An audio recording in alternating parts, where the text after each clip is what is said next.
Astute Graphics Reform Text is a tool for placing text on paths, and it's part of a trio of tools along with Reform and Reprofile.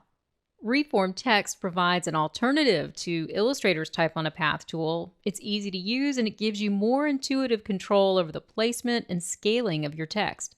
Plus, you can achieve lots of creative and fun effects with Reform Text, as you can see with this children's book design. To open the Reform Text panel, go up to the Window menu and choose Astute Graphics Reform Text. When you first see the panel, it'll be grayed out, and that's because we need to select a path and a text object before we can start. So I'll select this line of point text, and I'll hold down the Shift key and then select this path that I drew with the pencil tool. And then I can go over to the Reform Text panel and click on the Make button. And this creates our Reform Text object with the text now flowing along the path. And on the Reform Text panel, we have two buttons, one that allows us to edit the path and one for editing the text. I'll click on the Text button, and this reveals the line of text in that same position as I originally placed it.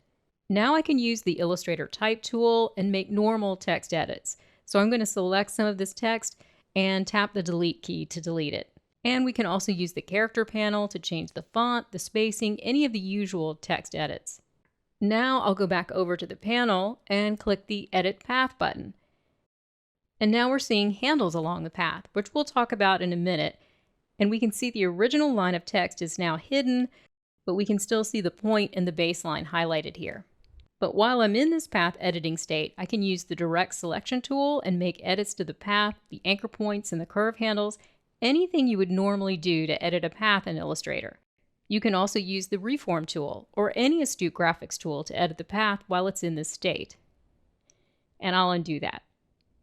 When I go back to the Reform Text panel, there's a Release button, and this returns it to the starting point, so the text and the path are two separate objects. And I'll undo that. Then there's also an Expand button that outlines the text, and it now has paths and anchor points, so it's no longer editable font type. Now that I'm finished editing the path, I'll go back to the panel and click on this Path button again, and this activates the Reform Text tool, which is here in the Tool panel located underneath Illustrator's Type tool. With the Reform Text tool activated, I can work with the control handles.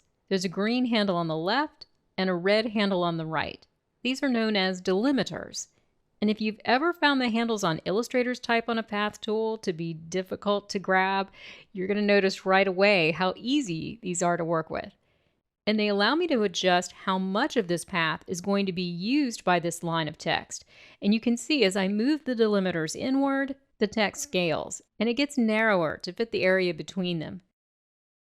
As I make these adjustments, you're going to see over in the panel that the left and right margin values are changing here. And so you can either adjust these margins numerically here on the panel or by working with the delimiters on the text object. There's also a red diamond handle in the center of the text. This is the center point, and when I move it along the path, I can reposition the text. So I'm just going to stretch out the text a little bit more. And now let's compare Reform Text to Illustrator's Type on a Path. You can see how with Reform Text and this slab serif type, those serifs are following the curve beautifully, while below we have regular Type on a Path, where individual characters are merely rotated. So especially with these M's here, it's just not very graceful. With Reform Text, the characters are subtly distorted to harmonize with the path. And we have a lot of controls on the panel for adjusting and scaling this, which we're going to look at in the next video.